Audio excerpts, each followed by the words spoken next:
Dan, Rock, and Susanna present Little News Years. Hey you! Are you 4? I am, and my name's Bram, and I'm 4! And I'm Jake, Bram's dad, but some people call me BoxerBlu. Blah! And here is the news.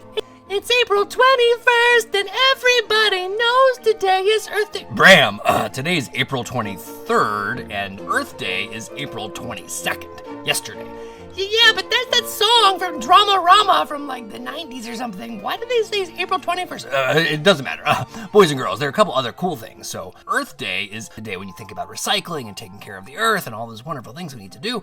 But today is World Book Day. So if you're at home, you're bored, you got a break in between distance classes, you just want your mom or dad to read something, get a book or dress up like your favorite character.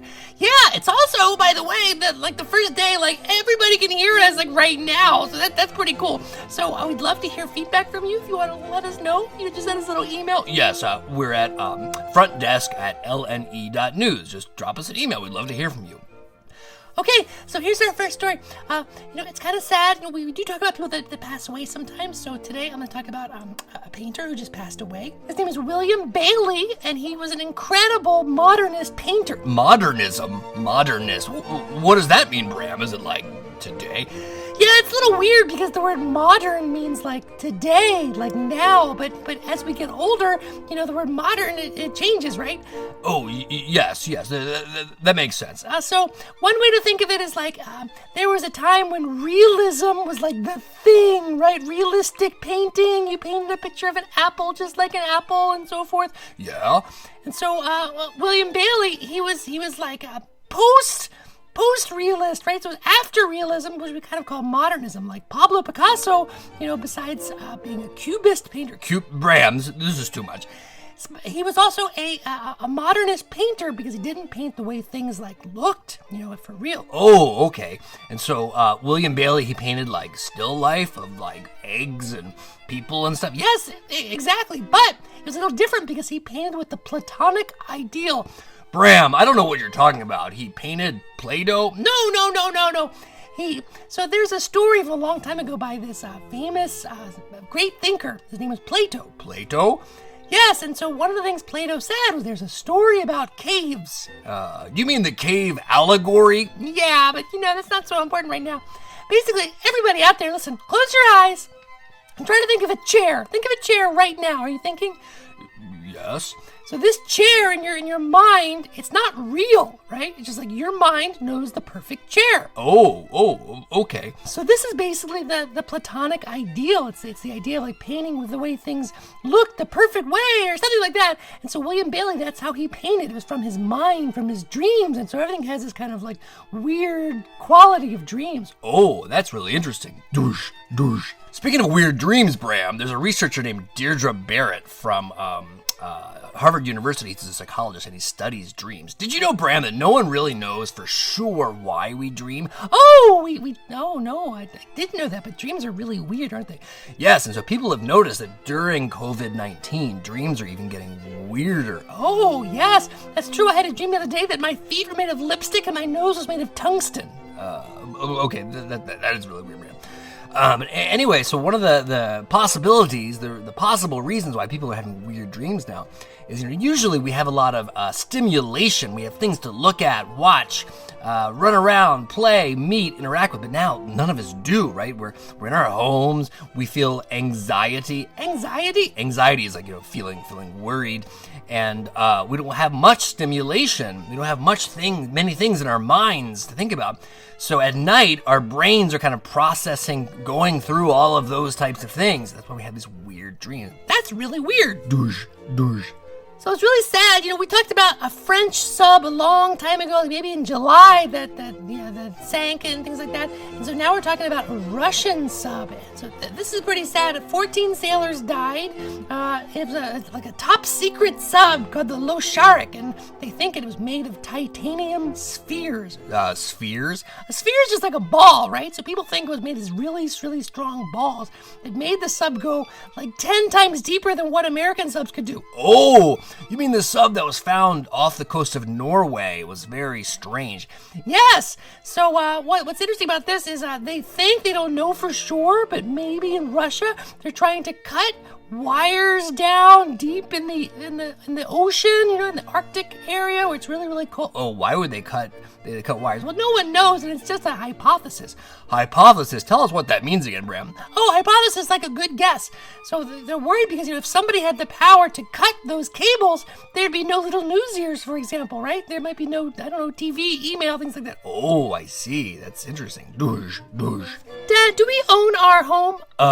Bram, as you know, we have a secret arrangement with this science center that we live in, so we don't really rent it, and we don't really own it. Does everyone know the difference between renting and owning? Maybe you should explain, Bram. Well, if you rent something, you pay a little bit per month, but it's not yours forever, right? But you can leave whenever you want to, so that's kind of a nice thing about that. But if you own something, well, you can sell it, it's yours. Okay, Bram, why are you telling us this? Well, they have this new thing. It's called a hybrid. Hybrid just basically means mix, but people can rent and own together. Oh, that's really weird. I don't understand that. Well, basically the idea is you get some of the good things about renting, like you can leave when you want to, for example, and you get some of the good things about owning, like, for your taxes and whatnot. But the scary thing is that the banks are like owning the house with you, so that can make the cost of houses go up for people. And also it makes people like kind of buy, if you want to call it that, or let's call it rye, rent and buy, rye, I like that. This thing together, they'll get bigger things than they can actually afford. Oh, I see. So you're saying that you don't think people should do that? Yeah, I'm saying be careful. Douche. Bram, speaking of science centers, at the Liberty Science Center in Jersey City, New Jersey, it's got like one of my favorite little things. There's this area with it's almost like a little zoo, and they have all these little tamarin monkeys. They're so cute. You walk in some. Yeah, that's true. And a long time ago, like the Spanish royalty, like kings and queens in Spain, would take pictures of themselves with tamarins, like 15th century. It's pretty crazy. Yes, so in Brazil, we do talk about Brazil a lot. I love Brazil. But anyway, in Brazil, they're making this giant bridge just for tamarins and other animals too. And it's not like a rope bridge. It's like a really big bridge just for wild animals to cross over a big highway. Oh wow, that's really cool. I like that a lot. Why do you have to do that there? Why are they doing that? Well, in Brazil, they have a big deforestation problem. Oh. So, for example, when you look at the Brazilian flag, if you ever looked at it, it's gold and it's green, and the green is all meant to be like the rainforest, the forests of Brazil. And if you actually look at it, you can see a real picture of how much forest has gone away to deforestation, which means chopping down trees. And it's really quite sad. And so this effort is supposed to save the tamarin monkeys because they're endangered. Oh my gosh. Douche. Dad, do you think I'm a little overweight? Overweight, Bram? No, I think you're perfectly fine. Oh, okay, because I was reading this article. It said that if you're overweight, you might break your bones more easily. Oh, yeah, that would be bad. Scientists are actually discovering that children, 4-year-olds, for example, who are overweight. That means they have some extra pounds there. Not to joke, they're just like they're a little bigger than the typical kid. Their bone density, like how together their bones are, it might go down, and maybe they don't have so much balance, so they break their bones more easily. So boys and girls, if you can, then you should really try to exercise, right? Especially during COVID-19. Yes, especially during COVID-19. I totally agree. If you go to My Plate, have you ever heard of My Plate? It's online, and they have all these things, that, healthy foods and things like that, like not too many snacks and stuff like that. Yes. Okay, boy. Dad, I gotta know something. Somebody told me something, and I don't know if this is true. Did God make the COVID-19 virus? Bram, I don't think I can. I just need to know, yes or no. Did God make the COVID virus? Bram, let's say the answer is yes. Just for a second here. Why would God or gods or whoever you believe it, why would they do that? Yeah, I don't know, because it affects everybody. Maybe God's mad at us. Maybe God's mad at me because I ate 3 chocolates this week and I didn't tell you. Okay, we'll talk about this now. Okay, we have to go now. Goodbye. Bye. Do you want this week's news? Go to LittleNewsEars.com. Don't forget to check out our videos on YouTube.com and our teacher lesson plans and more on LittleNewsEars.com. May your sweetness shine And your colors glow. Blah! Sources for today's broadcast include the New York Times, Reuters, and National Geographic.